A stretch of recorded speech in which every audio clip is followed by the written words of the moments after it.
King Sparrow Island, blah blah blah blah blah blah blah. You don't care at this particular point in time. I just want to get rid of these bunch of pricks. Oh yes. I've been waiting for this moment for so long. Ever since I was betrayed. Goodbye, Martin. Now it's just me and Emily. And freedom and justice for all. Oh, it's not Havelock, my dear. Havelock is many meters down. Dead. Crushed. Shot. Hello.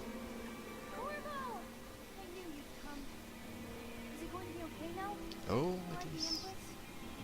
You will be Empress and everyone else is dead. No one can stop you.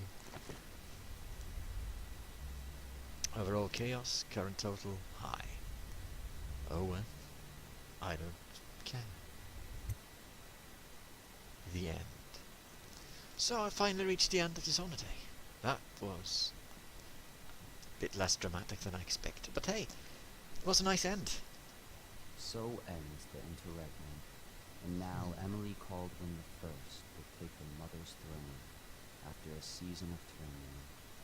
You will stand at her side, Corvo, guiding her young mind and protecting her from those who seek to exploit her and cause her harm.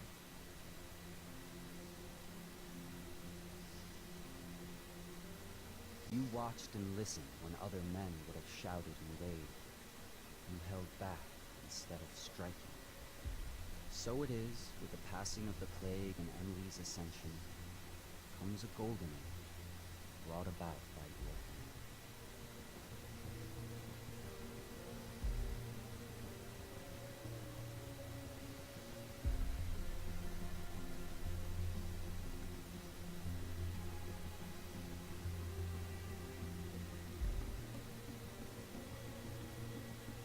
And decades hence, when your hair turns white and you pass from this world, Empress Emily, Emily the Wise, at the height of her power, will lay your body down within her mother's great tomb, because you are more to her than will protect her. Farewell, Corvo.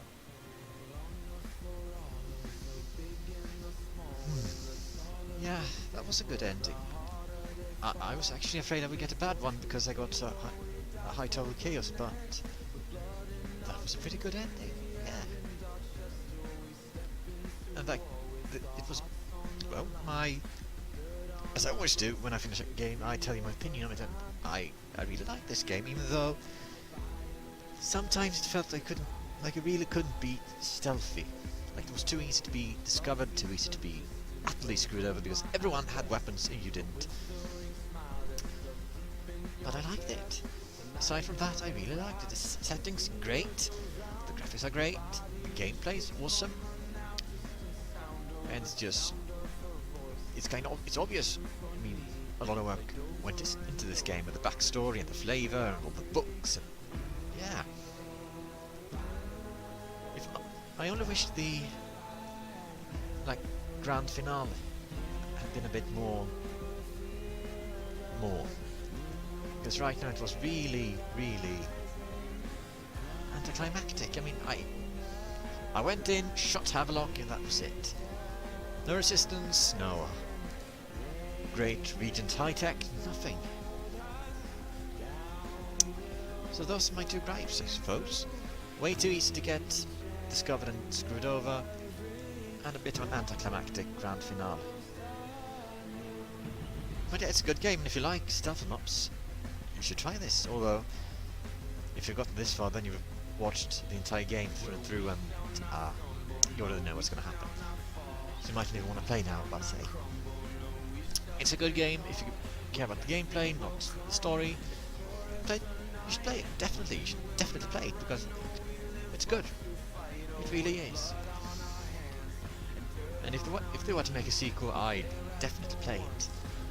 Now, I know some people have said that this game is a bit like Bioshock, and it sort of is, but there's not the same, nowhere near the same flavour as the Bioshock games, nor is there as much of a political connection to the story. Like how the original Bioshock is all about objectivism, you know, Andrew Ryan. The second is all about altruism and collectivism, and Bioshock Infinite is of course about like patriotism, religion, stuff like that. This one doesn't have as much of a political motif. It's just like an oppressive 1982 style regime, and not much else. So it has some similarities with Bioshock in that you use magic, in that it's some dystopian city that used to be good and great, but aside from that it's not like Bioshock, so if you dislike Bioshock you might still like this one, because the games aren't very similar at all. Anyway, that's all I have to say. Now I'll just shut up and let you watch the credits and listen to the music. So, thank you for watching my Let's Play if you've gotten all the way here. Farewells and goodbye. See you next time for whatever other game I will be playing. I have no idea.